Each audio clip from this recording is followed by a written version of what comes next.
This is a Let's Talk Church Safety and Security microsode with your host, Paul Buckner. So a little tip for securing certain doors during security sweeps that was brought to my attention by law enforcement. It's kind of an old school thing now, but in certain towns and cities, officers will go into a business district and walk up and down the street. They'll park at one end, walk up the street, turn and walk back, and they will try all of the doors. And you'd be amazed how many times they find a door open on a business that is closed. And then, they'll call the owner and have the owner come out and secure the door. You don't see it everywhere, but you do see it.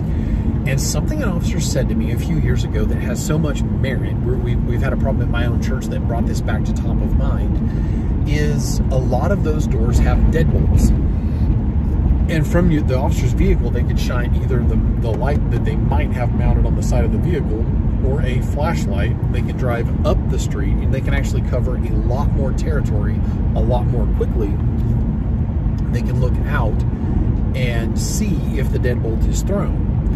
And that's actually very valuable. They encourage like an iridescent orange paint.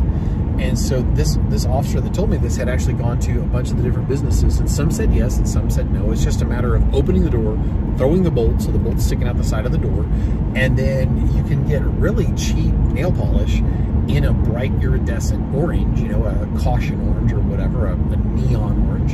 And when you do this, you're able to see it from the vehicle.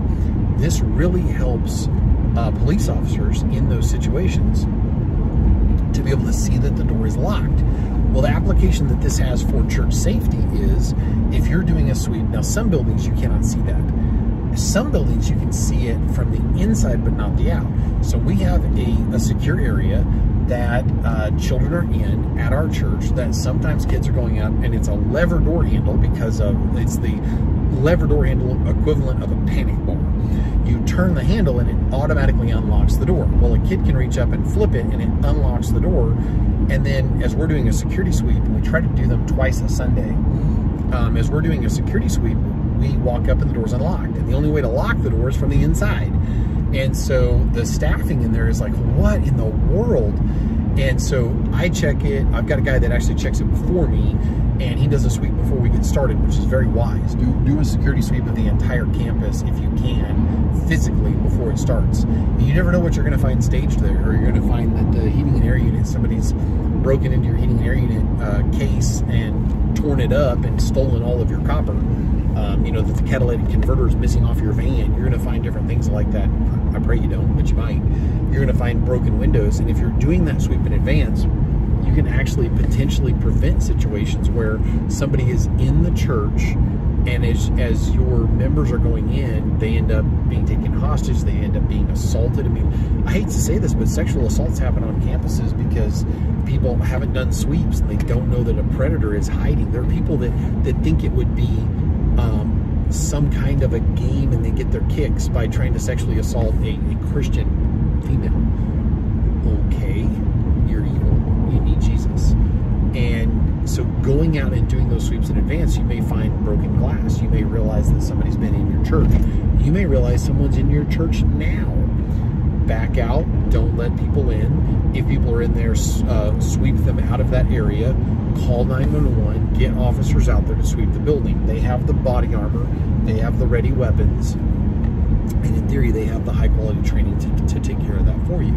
So don't let that, if you do a security sweep and you find something. But going back to the orange, specifically the orange, if you can see from the inside and you can see the bolt and you can see that the bolt is thrown, it makes your security sweeps faster, which means less wear and tear on you.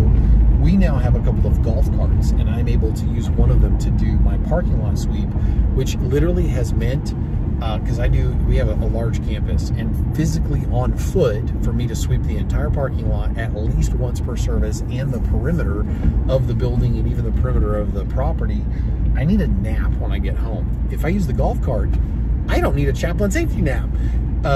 There's a lot of wear and tear that saves. It lets me move a little bit more quickly. And then if there's an emergency and they're like, Paul, we need you back in the lobby now, I can get back there, toot, sweet, forthwith.